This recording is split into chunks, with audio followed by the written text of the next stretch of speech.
Guys, as you may know, Samsung have a beautiful new beast in town, and it is the Samsung Galaxy Note 10 Plus. This premium phone is packed with a ton of features, and there are a couple of new ones I want to highlight in this video. But also, stay until the end of the video because that is where I will show you the worst feature or lack thereof. So let's get into it.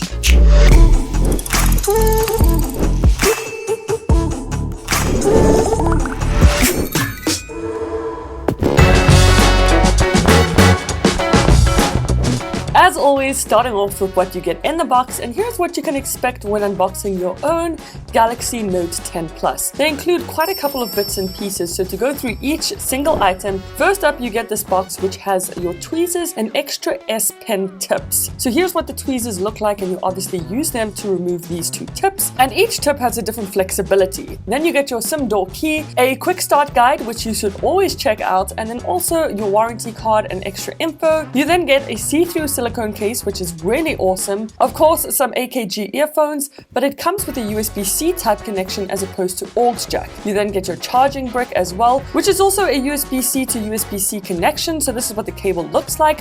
Both ends are USB-C. Then of course you get the beautiful Note 10 Plus as well as the S Pen within the Note 10 Plus, all packaged in this box.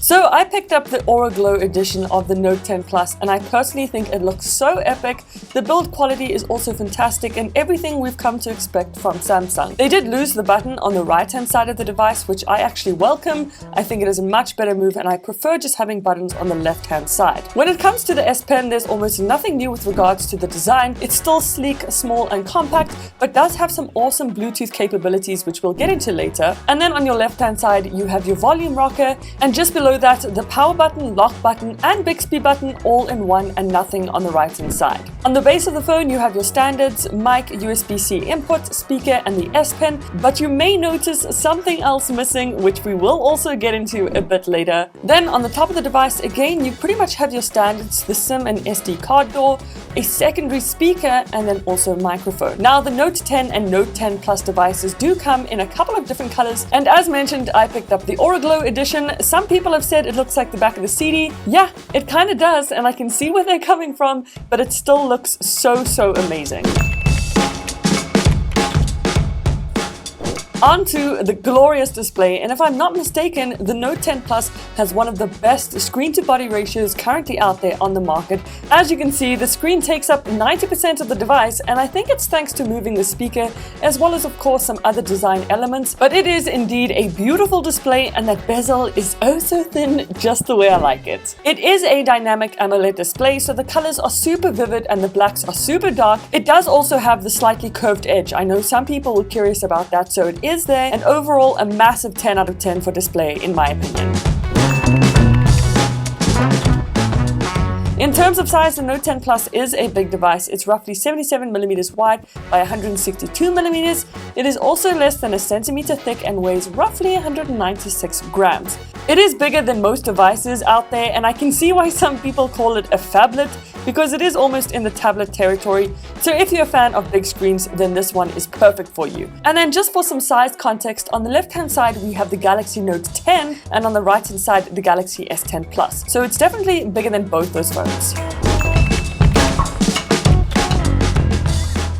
Onto the camera, and as with any device there is always a lot to go through, but starting off on the back you still have the ultra-wide camera, wide-angle camera and telephoto camera, as well as the flash, depth vision camera and depth vision sensor, all to the right hand side of the phone. Then on the front of the device we have a 10 megapixel selfie camera.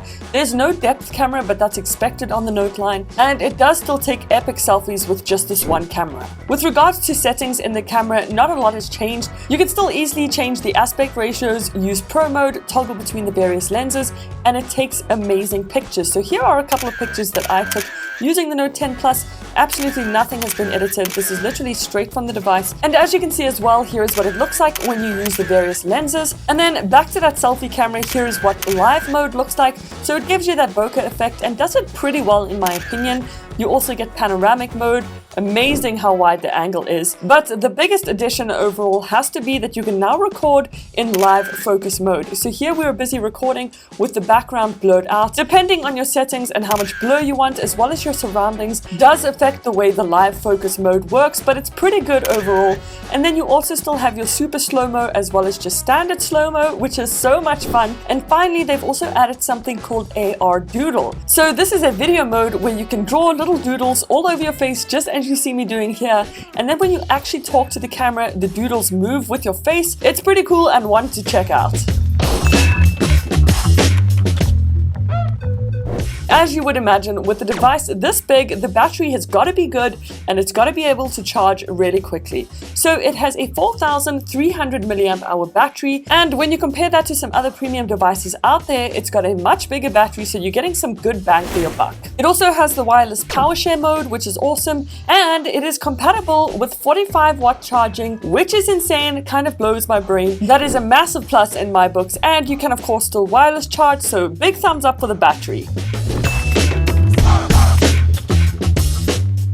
Onto the software, and the Note 10 Plus comes pre-installed with Android 9 Pie, so it has everything that you would generally expect, but there are a couple cool new additions. For example, you now get screen recorder mode in the notification panel, which, oh my goodness, they should have done this ages ago, so I'm so happy to see this here. And on top of that, you can make notes while you screen record and even show your face while you screen record. So very, very cool in my opinion, and this is just a little example that I took drawing and putting the selfie cam on while taking a screen recording. And then as for that power lock Bixby button on the left hand side, you can reroute it to any app on your device, which is awesome. By holding down on the button, you'll be able to change the settings, so you can reroute it to, like I said, any app you choose. The Edge panel menu is also still there, and no big changes from what I can see, but you can of course still customize it and edit different settings to best suit your needs.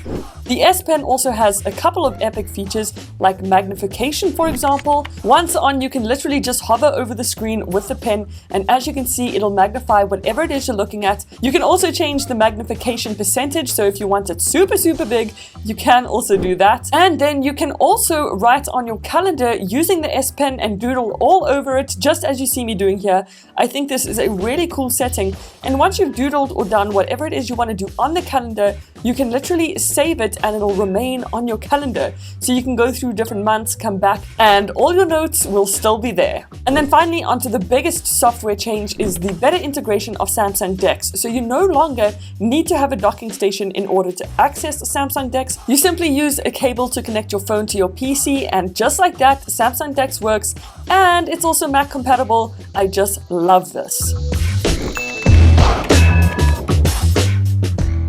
So the S Pen is still stored in the same place as previous Note lines. To get it out, you simply click down as you saw and it pops out. It does have this click function on the back of the S Pen itself. I'm not sure if that is for anything specific, but then there's also this button which is used for a lot of things. So of course, as you know, you can draw or doodle until your heart is content with the S Pen. It comes with a native app called Pinup, where you can actually learn to draw and color in, look at other artwork from other artists that use the S Pen, so it's really interesting. But by far the biggest addition to come to the S Pen is Air Motion. So not only can you use the button on the S Pen to do certain things, but you can actually wave the S Pen around like a wand and do a whole bunch of things. It's so cool. Another thing I really enjoy about the S Pen is taking notes, but then converting those notes into text. So you simply just select it, say extract text, and just like that, it's copied. Doodling or taking notes on screenshots is also super useful. And I also just wanted to show you guys how easy it was to change the nib. You just take those little tweezers, pull it out, and just like that, you can pop in another nib.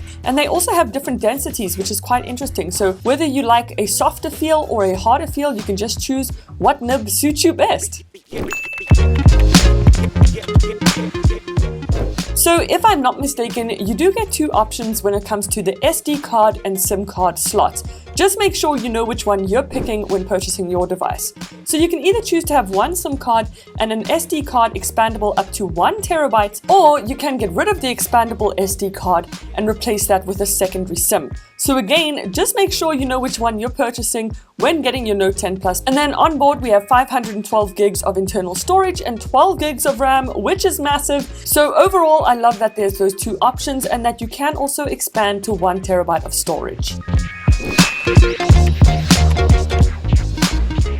Some other quick Note 10 Plus features include its IP68 water resistance rating, so it's basically waterproof up to 1.5 meters. Another new feature is 3D scanning, and I tried this out in the proper conditions. Here I'm just demonstrating it, but oh my goodness, this feature was awful and it did not work whatsoever. Apparently it has to do with the reflection of an object, how dark it is, and plushie toys work the best, but I didn't have one and I just did not like this feature at all, but I appreciate what they're trying to do. Another feature, and one that is slightly better, is called Quick Measure, and here you just scan around the room with your camera and then you can actually measure out objects. It is surprisingly accurate and does a really good job. And then onto one of my favorite security features, the fingerprint unlock. I just popped in my thumb fingerprint. It didn't take too long and it unlocks perfectly every single time. It does take some getting used to finding the sensor, but other than that, it's fantastic. And then onto what I would dub the worst feature, or like I said in the beginning, lack thereof, is there is no aux jack. I really feel like this would have been the ultimate flagship device had they included the aux jack. I think it's possibly due to the battery size and also S Pen that they had to remove it. I'm not too sure, but at the end of the day, I am glad that there's at least a USB-C connection already on the earphones that come with the device. If you enjoyed this video, then don't forget to like and subscribe, or check out some of my other Samsung videos right over here, and I will see you in the next one. Toodles!